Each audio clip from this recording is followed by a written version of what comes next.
Kita diskusi lebih lanjut tentang digital disruption. Semua hal nanti akan digantikan oleh robot.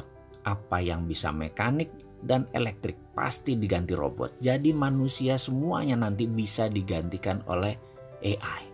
Artificial Intelligence. Disrupsi digital ini akan banyak menelan bisnis bergaya tradisional. Bayangkan gerakan digital disrupsi ini seperti gerakan vortex, yaitu gerakan baling-baling pesawat. Baling-baling itu kalau muter makin kencang dan makin banyak dayanya, makin melumat putarannya ke dalam. Ini gambaran industri. Mana yang makin ke tengah, mana yang makin mendekat dengan titik lumatan, makin hancur-hancuran bisnis itu. Pertama yaitu Google dan Facebook. Mereka adalah industri yang paling cepat mendisrupsi sekaligus paling cepat terdisrupsi. Dalam 10 tahun ke depan akan terjadi perubahan dalam dunia sosial media dan dunia search engine, di mana mungkin saja tetap Google yang memimpin, namun sudah bergeser jauh kefungsiannya dari saat ini. Kedua, media akan terdisrupsi yaitu media mainstream.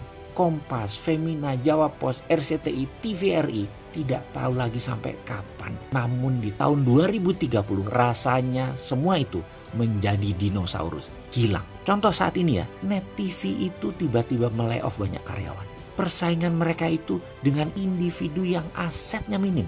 Bayangkan Net TV itu asetnya heavy sekali dalam overhead. Dan bagi perusahaan, overhead yang besar itu adalah kanker bagi perusahaan. Dibandingkan dengan apa? Dibandingkan dengan Ria Ricis, ya jelas aja penontonnya lebih banyak Ria Ricis. Kenapa? Karena lebih disenangi saat ini. Bayangkan, Net TV itu investasinya 3 triliun untuk dapat viewer 1 juta per hari.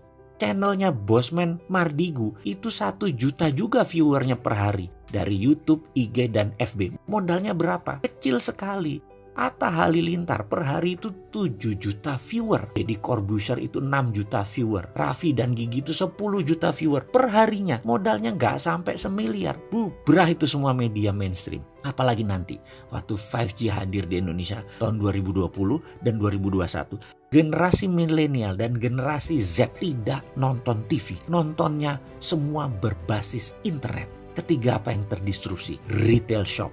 Ramayana, Matahari, departemen store serba ada akan musnah menjadi marketplace digital jualannya. Menjadi personal bisnis itu dan menjadi direct bisnis itu. Produsen langsung ke konsumen dan konsumen langsung request ke produsen. Nggak ada lagi orang tengah, nggak ada lagi pajangan, nggak ada lagi retail shop. Keempat adalah hadirnya fintech, financial technology. Barusan kita cerita kalau banyak bank akan atau sudah mengurangi kantor cabangnya. Ini akan merubah dunia perbankan, baik dari jumlah cabang, jumlah karyawan, hingga jumlah ATM. Di tahun 2030 bahkan, dibandingkan dengan saat ini, akan tinggal 20% jumlah karyawan bank, cabang bank, dan mesin ATM. Karena semua sudah menjadi mobile. Kelima, selanjutnya, apa yang terdisrupsi? Telekomunikasi. WA itu akan melibas semuanya. Telkom akan berubah landscape-nya. Kenapa? Karena mendadak komunikasi menjadi semuanya gratis. 5G nanti bisa gratis. Dan kalau Telkom mengadopsinya telat,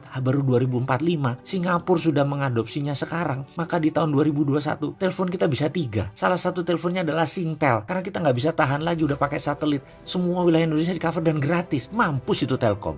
Tapi itu adalah bisnis yang terjadi bahwa telekomunikasi akan terdisrupt kalau tidak cepat-cepat melakukan perubahan game changing. Kenapa? Karena telekomunikasi merubah dari more for less jadi more for zero. Itulah yang dilakukan oleh digital company. Mereka menghasilkan more for zero. Itulah ciri digital disruption. Keenam, apa yang terdisrupsi kemudian? Edukasi. Edukasi nanti tidak akan pakai ruang kelas dan guru lagi. Apa yang dilakukan? Mereka menggunakan digital, ruang kelas tidak sebanyak sekarang lagi. Kampus dan sekolahan itu tinggal separuh kebutuhan ruang kelasnya karena semua digital. Guru dan dosen tinggal separuh dibandingkan saat ini. Karena itu akan terjadi disrupsi gila-gilaan di bidang edukasi. Dan ini akan membuat shock. Kuncinya sekali lagi, dalam digital disruption, cirinya adalah kita menghasilkan layanan yang more for less. Jadi produknya 10 kali lebih bagus dari yang existing. Tapi 10 kali lebih murah dari produk yang existing juga. Kalau itu sampai terjadi, maka industri akan digoncang oleh layanan more for less dan more for zero.